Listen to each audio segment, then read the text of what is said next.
We started the series last week, Who Needs God, with this quote, "What comes into our minds when we think about God is the most important thing about us." What comes into our mind, pardon me if you're watching online, we're glad that you're here. We started last week with this quote. What comes into our minds when we think about God is the most important thing about us. What kind of God you do believe in or don't believe in.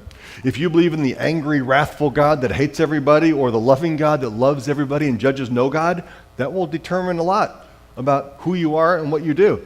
If you believe in a grace-filled God or you believe in an immature teenage attitude God that just goes off on whims and does whatever he wants and says whatever he wants, or an amoral God that's got no morals or no God at all, it will greatly determine how you treat people, how you treat their property, how you treat yourself, how you view work, how you handle money. It will determine a ton of things. And so what we're doing, the question that we're working with in this series is this: what makes sense of what you see and know? Of what you see in nature? What makes sense? A universe with a God, and we're using this kind of side of the platform to talk about a universe with a God? Or based on what you see and know, what you've experienced, and what you see as evidence, does it make more sense to have a universe without a God? Which one makes more sense to you? When you look at nature, humanity, evil, a meaning, the idea of consciousness, hope, desire, how do you get love? Where does, to quote that famous theologian Tina Turner, what's love got to do with it? For those of you who not know, she is not a famous theologian. Ask somebody over 50, they'll tell you. Oh wait, that's me now. So we're doing this service, and we're talking about the idea of beauty as well, and we're ending the services, like usually we say amen and put some K-Love music on or something, but at the end we're trying to end with the world's most beautiful music. And we'll be ending our service with a different kind of offertory by playing some of the world's most beautiful music. How can it be beautiful if we're just chemistry and physics and biology? How can there be transcendence, something above matter, if all that matters is matter? I'm not trying to trick you, and I'm not trying to sound like a fortune cookie, but I am trying to say it in a way that's memorable. If all that matters is matter, how can music be beautiful? Because if it's just noise in the air, he doesn't care if it has meaning or not. Those are the kind of things that we're looking at. So this series is for those who believe. Many of you believe, but you still have some wonder and some doubt because God doesn't always agree with you, because if there's a God, he's God and he doesn't always agree with you. We're also doing this series for those who wonder how anyone could believe. And if you're a skeptic and you're here and you're going, I didn't believe there are this many stupid people in Southeast Kansas, we're really glad that you're here, and we're not offended that you don't agree with us. We just hope that you'll consider putting Christianity on like a pair of glasses. Hey, Monica, that you'll put Christianity on like a pair of glasses and just see if it makes sense of what you see and know. We're also doing this series for those who'd like to believe again, but you wonder if it's possible. So last week we talked about doubts, and we talked about how doubts are belief. And if standing over here is, I believe God exists, I believe in the universe with a God, the person who doubts God can't doubt God standing over here and going, I doubt God exists. No, doubts are beliefs. If somebody doubts something, they have to stand over here on something else and say, because I stand on this, I doubt that's true. And we use the obvious illustration where I believe the Chiefs are going to win the Super Bowl this year, and nearly everyone else was standing over there doubting that. But you can't doubt it in thin air. You've got to stand on something, because doubts are beliefs. It's an alternate set of beliefs. And the challenge last week was to doubt your doubts. To doubt your doubts. If you're standing over here, are you willing to doubt your doubts? Because sometimes we run in, if you're a believer, you run into someone who's a skeptic or an atheist or just doesn't want to follow God or just wishes the universe didn't have a God. And says, well, because of that and because of that, there can't be a God. Okay, you're demanding proof from that side. That's okay. Will you demand proof from your side too? If you're a skeptic, will you demand proof for what you're standing on? Or why would you be standing on it if you didn't have evidence for it? And then we looked at Jesus and doubts. And Jesus was a whole lot better at handling doubts than we are. And his dealings with Thomas, when Thomas asked for, I want more evidence, Jesus said, okay, Thomas, here's more evidence. Now will you stop doubting and believe? And the harsh question I brought to you last week was, if you honestly asked Jesus for more evidence and Jesus gave it to you, what would you honestly do with it? Would you just put him off again and ask another 100 questions so you can keep doing what you want? Because at some point, you have to choose what you're going to believe. Because there's no irrefutable proof that God exists, and there's no irrefutable proof that he doesn't. And I gave the illustration of a man who deals himself 20 straight hands of poker and gets 4 aces 20 straight times. It is technically possible that it's just a random chance occurrence, and in all the history of the world, it's going to happen at least one time, and you're living in it. But that's a leap of faith. Is that the leap of faith you want to take? Or could it be possible that he was scheming things behind the scenes? Could it be possible there's a God? What makes best sense of what you see and know? So I want to start with a little bit of history. How many of you remember where you were September 11th? Oh yeah, if you need bulletins, I forgot to mention that. If you need bulletins, lift your hand, we'll get some to you. How many of you remember, well, I can't do that now, stink. I'm just getting ready to ask everyone to raise their hands, and now you got your hands up for a bulletin. That's not going to work well. How many of you remember where you were September 11th, 2001? Yeah. My guess is there's a good chance the following Sunday you were in church because most of America was. It's amazing how getting attacked will cause your religion level to go up. That lasted for a good 2, 3, maybe 4 weeks. And then our skepticism level went sky high. And instead of just going, oh man, we're attacked, God help us, it's like, where was God? Why didn't God help us? Maybe there isn't a God. And then out started coming the books that people call the new atheists. Some of them call the 4 horsemen of atheism. Sam Harris, Daniel Dennett, Richard Dawkins, Christopher Hitchens wrote books like God is Not Great, The God Delusion, The End of Faith, All Religion is Bad. And they went on a lot of speaking tours, and a lot of people went to their speaking tours to the point where people started treating them like rock stars, and you can get your own merch at the atheist speaking tour. And even though a small percent of people read their books, because pretty much only a small percent of people read full books, that small percent of actual atheists in our nation hovers around 7%. 7% that would say, there is no God, this is what I stand on, there is no God. But the more that are over here and the more loudly they proclaim, and they have heroes, like you see on the t-shirt, the more people who are questioning what they stand on over here are willing to lean this way. Millions more are leaning, whether they're a real atheist or they're just a practical atheist. And there's a term for them when you're going through a survey and you fill out, all right, what's your age, what's your gender, blah, blah, blah, blah, blah. What's your religious affiliation? Catholic, Protestant, Pentecostal, Muslim, Hindu, or none. And that's a new term that is in our society now. Many people are nuns. Now you got to spell it right. And if you spell it wrong, it's going to be confusing. But the nuns. And if you're a millennial, and the other week Zeke found out he's a millennial, he's not happy about it, but be sure to let him know he's a millennial. Zeke's our worship pastor. 35% of millennials would classify themselves as none. I have no religious affiliation. None. A millennial is more likely to be male than female. A millennial is more likely to be American-born and white. And a nun is more likely to lean left politically. The majority of those that classify themselves as nuns are former Christians, which means they were probably raised in church or forced to go to church, or they would say they had a drug problem as a kid, they were drugged to church, that kind of thing.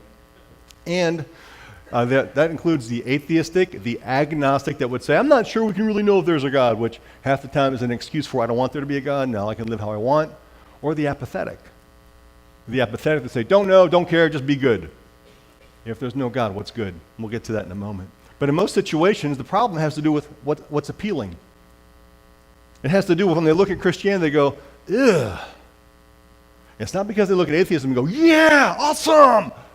It's not because atheism is so appealing, but it's because Christianity has been tarnished so bad in their eyes, it's not worth identifying with. Which is where something got turned upside down. Because you go back to the original version of Christianity, people that were nothing like Jesus, people that were not religious, people that did not want to follow God, people that did not like the idea of rules, people that did not want to be accountable to a God, really liked being around Jesus. He was attractional, very attractional. And if your version of Christianity is no longer attractional to the people you invite, or it's no longer attractional to you, maybe you got the wrong version. And maybe it's not time to upgrade, but maybe it's time to downgrade back to the first century version. And not just upgrade to the newest and latest. But what I hope to do today, for those of you that are somewhere in the middle, which is honestly a lot of you, because you're still not sure where you stand over here, but you definitely stand over here more than you stand over there, but you're actually still in a spot where you could tip either way. Let's take a look at what it would actually take to stand over here. Because some of you are leaning that way. And if you're over here and you're going, man, my mom and dad made me go, I don't know if I really believe that, here's what you need to know. You can't walk away from this and walk out here unto nothing. You can't walk away from anything without walking towards something else. You can't walk away from Pittsburgh without walking in some direction that's taking you to another destination. You can't just go up in the air and walk in circles and say, I'm going somewhere. So if you're leaving this, maybe you should understand this a little bit more. And my estimation is you probably understand that a whole lot better than you understand this. So as we move forward on that, something I want to point out to you that you may not realize, that Christianity and atheism have something in common. Yes, they're both complex belief systems, but they have something else in common. They both hold to some uncomfortable conclusions. If you stand over here, there's some uncomfortable conclusions. If you're a theist, theo meaning God and then believing in that, theism. If you hold to theism, there's some uncomfortable conclusions. Like Christians believe there's a God who's all good and all loving, who allows evil and suffering. That's uncomfortable. What I need to tell you is uncomfortable doesn't mean untrue. Uncomfortable does not mean untrue. There's some uncomfortable conclusions to atheism, and that's what we're going to actually explore the rest of the message. But just because it's uncomfortable doesn't mean it's not true. What do we want? Oh, we want everything to be comfortable. We want the good stuff from here and the good stuff from there, and what you're standing on is a pancake. You're standing on a bag of sand. You're standing on something you made up, and if you were the creator of the universe, then it would be just fine, but since we're not, and reality is not whatever we make it to be, reality is what is, we got to figure out where we're going to go and what we're going to stand on. And that's what I'd like to challenge you this morning, is not just what do you stand against. Well, I stand against atheism because blah, blah, blah, blah, blah. I stand against Christianity because there is evil and because I know some Christians that have different political opinions than me. Who would have thought? But it's going to happen. So because of that, if that's what you're going to walk away from this for, just make sure you're walking away from the real thing. Don't walk away from a pathetic, watered-down version of Christianity that Jesus would walk away from. I've heard some people say, I gave up on church, I gave up on God because of this. I'm going, I would have left that stuff too. But I wouldn't have left Jesus. And I wouldn't have left the church, even if there is mistakes and difficulties with it. So what makes best sense of what you see and know? So we're going to look at 3 uncomfortable consequences of atheism. But keep in mind, that doesn't make atheism untrue. It could very well be true. But if you're going to stand over here, make sure you know what you're standing on. As we're looking at this, you're going to understand the foundation that you could be standing on. And maybe it's time to make that choice. So number 1, uncomfortable consequence of atheism. Number 1, there's no mind. There is no mind. Now don't take that to mean that Pastor Mark thinks all atheists are stupid. Not at all. Let's be honest. There's some atheists that live a whole lot better lives than some Christians you know. Let's just get that out in the open. Absolutely true. But if there is no God, there is no mind. And what I mean by that, if there's no God, there's no you up here. There's no consciousness. There's no soul inside of you. You're just an object. You're just a body. And as an object, you can't say, I object to that. You can't object to it. You're an object. Objects don't object to anything. Christopher Hitchens, who wrote God is Not Great, on his deathbed, was being told by his doctors, Christopher, your body is racked with lung cancer and it's struggling to do this. And Christopher would interrupt him and say, I do not have a body. I am a body. Which is where atheism and no God takes you. You're not a person. You're a body. And that's all that you are. You're a body. That's could be true. I guess if there's no God and God can't exist, then we're just bodies. And here's the push. Can you live like that in the flesh? If you were going to live out atheism in the flesh, could you treat everyone else like they're nothing but an object? Your kids. You know those little homo sapiens that run around your house to take all your resources? Yeah, those people. Actually, they're not people. They're just objects. So if you're driving down the road, you run over a squirrel. Oh, crud, I ran over a squirrel. If you're driving down the road, you run over a 5-year-old on his tricycle. Oh, well, it's just another body. That's how it lives in the flesh. If there's no God, we're just bodies. We're just bodies. And that might be true. Atheism takes an extremely low view of humanity, where amazingly, Christianity and theism takes a ridiculously high view, which Christianity would be the one leveled with, hey, you lose all your freedom. Now, Christianity says you are made a little lower than the angels. But Christianity also says you're more wicked than you ever thought you were, and you're more loved and accepted than you ever dreamed you could be. Translation in today's vernacular, Christianity throws you under the bus because of your sin. And then Jesus goes in between you and the bus because of his love. That's one view. The other view is your body, and you can't object to it because you're just an object. And it might be true. It might be there is no God. And if there is, you're just a body. And I understand the pushback here. Wait a second, there's something inside of me that lets me know I'm not just a body. Okay, but if you're standing over here, where are you getting that idea from? You're not getting it from where you're standing on. You're getting that from over there. The idea that there's more to you than just the body, that came from over there. And you can't go picking and choosing whatever you want. You've got to choose where you're going to stand. The second uncomfortable consequence of atheism is there's no free will. If you're going to stand on the side where there's no God in the universe, there is no free will. The idea of, hey, we're free to choose and do what we want to do because we have that kind of freedom, makes no sense in a universe controlled by biology, chemistry, and physics. Because biology, chemistry, and physics doesn't care about any choices. It doesn't care about the outcome of choices. It doesn't care if humans think what they create is beautiful or ugly. There is no heart and there is no conditions there. You didn't have a choice and you didn't have a chance. It's called, philosophically, determinism, where things are already determined. You did not choose who you were going to marry. You thought you chose who you were going to marry, but you didn't choose who you were going to marry, and it was not predestined by a personal God. It was just on your neurological response that your ancestors passed it down to you that caused you to be attracted to someone else who caused you to be attracted to you. You didn't have a choice. You didn't get to decide because there's no you inside there. And you know what? That might be true. It might be true there is no God. It might be true there is no free will, and we're just going through the universe like random chunks of biology and physics and chemistry, and there's no choice. There's no free will. That what you thought you made a free choice, you were just doped into doing that. So one person wrote this about that. I thought it was awesome. I have noticed that even people who claim that everything is predestined and that we can do nothing to change it, look before they cross the road. The amazing thing is who said it. If you know who Stephen Hawking is, you understand why that is mind-blowing. Stephen Hawking is an extremely handicapped and one of the most intellectual people on the planet that studies all sorts of crazy things way out there, knows tons of stuff, is brilliant, is intelligent, and totally holds to determinism that there's no God. And that the more universes we discover, the better chance there are we're an accident.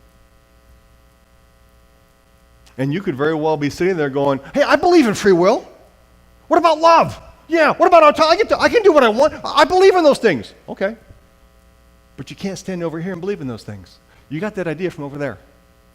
That idea does not come out of the idea that everything around us, including you, is nothing but physics, chemistry, and biology.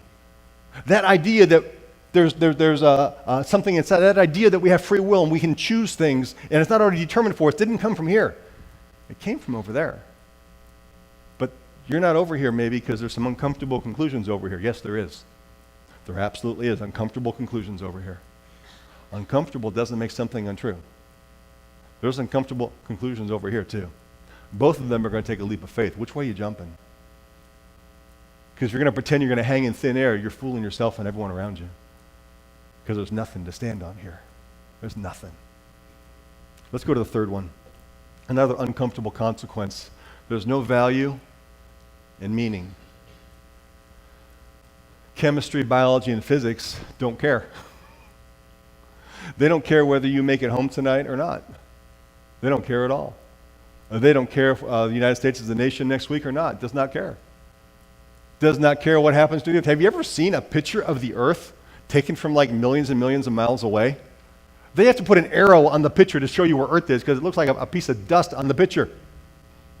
Physics and biology doesn't care because there's no value and meaning if there is no God. There's no actual inherent value because you are a person. Because you're not a person, you're an object. If you stand over here, nothing but matter matters. Nothing but matter matters. Could you live like that? What would that feel like? Because if we came from insignificance, and if when we die we go to insignificance, how can anything be significant that we're doing in between? It couldn't be. Which means the biggest smile you've ever seen your kid give because of something they accomplished is irrelevant and had no meaning if there is no God. Because there's no value or meaning in work, of accomplishing anything. There's no value or meaning in relationships. There's no value or meaning in nature when you look at nature. A couple years ago during our sabbatical, we had some extended time, and so my wife and I took a trip and went to Oregon. And we went to the John Day Fossil Beds National Monument, better known as the Painted Hills. And oh my goodness. First you got to go to Oregon and then go about 2 hours in the middle of nowhere. Then you have to get in the car and drive another 2 hours to the middle of nowhere. And then you get there from nowhere. And it's amazing. It's amazing. And some of them you can walk around. Yes, I'm repping Pitt State in Oregon. And you can walk around and it's just mind-blowing, honestly. And because it's a national park, they got all these little signs there you can read and linger and everything. What they don't have is a snack shop because it's in the middle of nowhere. They don't have any electricity. They got solar panels. And one of the signs there said this, it's like walking on the giant palette of a painter. I thought, yeah, it is absolutely like that. I love that. Then I came across another sign, and another sign said that, talked about how, hey, behind you it was formed 40 million years ago in a warm world of near tropical jungle-like forest. And yeah, my first critical response is, how do you know that?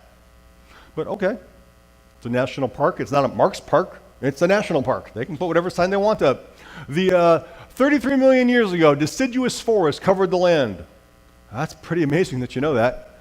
Pretty amazing. Not my view, but yours. Distant ridgelines are topped with layers of flood basalts. These lava layers represent another world in time, 16 million years ago. So definitely holding the view that physics, chemistry, biology, over random amounts of long periods of time accidentally made this. Okay, I differ. But I still am enjoying this. The place is beautiful. Then I came across this sign. I said, hold on. As you walk along the trail and through the hills, please look for the higher meaning and value present here. How does millions and millions of years of random accidental things present value and meaning? It cannot. It cannot bring value and meaning.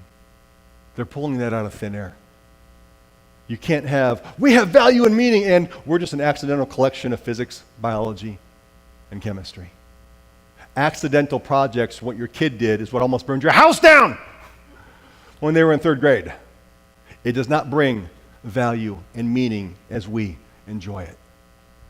So when you look at it, most people would say, it's beautiful, it's majestic, it's transcendent. It transcends just, oh, there's a bunch of matter over there, but you turn around. It took me 2 hours of driving through a bunch of matter just to get to it. And the 2 hours that I drove through that other matter didn't matter because it was ugly. Then I got to this. And for some reason, that mattered more. Now, you may very well go, I think that's beautiful and that's awesome, and I still think there's no God, and I think it happened by random, and even though it happened by random, it still matters. That could very well be true. Then can I go ahead and do this to it? Because I think it makes it look more beautiful that way. How many of you agree it's more beautiful that way? Yeah, I see a few Philistines in the house, yeah. I think that's more beautiful that way. And you may go, no, I don't. And this is where we have a difficulty. And this is where these worldviews totally clash. Over here, we think, hey, you have your truth that's beautiful because you think there's a God, and you have your truth that you think that's beautiful even though there is no God. Okay.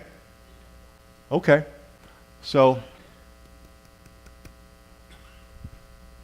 is it okay if I spray paint it? Because my truth is it's more beautiful with spray paint. Most of you, even though I put words on there you agree with, would say, no, you shouldn't do that. There's no shouldn't if we're chemistry, biology, and physics. There's no should. How can you, a piece of biology, come out of your biology to tell this piece of biology what they should and should not do? You have no right to do that. If this is what's accurate, if there is no God, biology cannot hold biology accountable. We understand the idea of moral feelings. Hey, I feel that is right. Hey, I feel this is right. But when it gets to moral obligation, hey, I feel that is right, and you shouldn't do that. You think someone shouldn't do anything? Of course you do. That idea came from there. It does not arise out of atheism, whether you like the Chiefs or not. It does not arise out of atheism. So some people would say, well, we can just have morality without God. We can be good without God. Matter of fact, you go to London, you see those on the bulletin boards on the buses. Be good without God. Well, where are you going to get that morality from? We'll just create that morality because we're good people. Our human history, when we create morality, comes off really, really bad. Really, really bad. When we just decide to create our morality. Imagine there's no heaven, it's easy if you try. No hell below us, above us only sky. The people that said, the greatest problem is religion. Religion brings us a ton of intolerance and violence.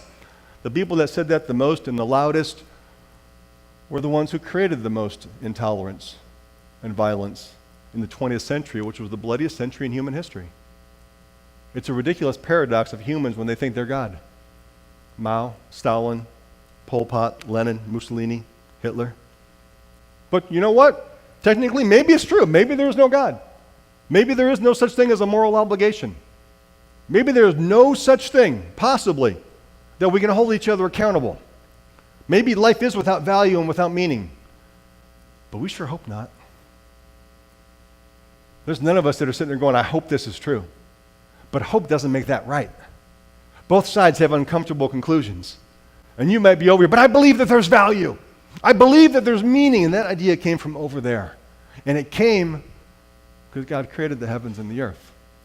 And it came when Jesus was born of a virgin. And it came when our Savior said these words, are not 5 sparrows sold for 2 pennies? Jesus is using hyperbole here. He's trying to think of the least expensive thing you can buy at Walmart. The least expensive thing. Sparrows aren't even a half a penny. Yet not one of those sparrows is forgotten by God. Indeed, the very hairs of your head are all numbered. So don't be afraid. You can stand over here even if there's some things you don't fully understand. Because you don't have to stand over here. And that's because it's fearful. But because you're valuable. The Father says so. You are worth more than many sparrows. Oh, good, I'm worth more than a sparrow. That makes me feel good.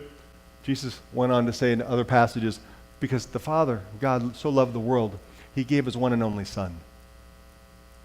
A Son. That whoever believes in him should not perish. You're not an object that's going to perish, but have eternal life. For God did not send his Son into the world to condemn the world, but to save the world through him. And that opportunity is there. And you may be at the spot where you're going, I don't know that I like that. I don't even know that you can't prove Jesus ever existed. You can go all there, and that's a different topic for a different day. But you may say, I don't believe in God, and I don't believe in Christianity, but I still think we have all this meaning and value. I still think all those things. And let me tell you, you are a horrible atheist. And I hope you take that as a compliment. You are not an accurate atheist. So maybe this is what actually happened. Maybe this God that you thought you believed in and you followed, maybe it was the wrong God. Maybe you were standing on a Santa Claus God. Or you're standing on the God that never lets bad things happen to good people, because that God doesn't exist either. And that's actually a prelude to next Sunday's message. Maybe the God you left is a God you should have left. So it's not time for your Christianity to get an upgrade. Maybe it's time to go back to the original version. Would you stand with me this morning? What makes best sense of what you see and know? What makes best sense of what you see and know? Because what comes into your mind when you think about God is the most important thing about you. And here's the challenge. Just take Christianity like a pair of glasses. Put it on. And see if what you see and know makes better sense. My estimation is it will. And it's definitely worth exploring. Can you bow your heads and your hearts with me?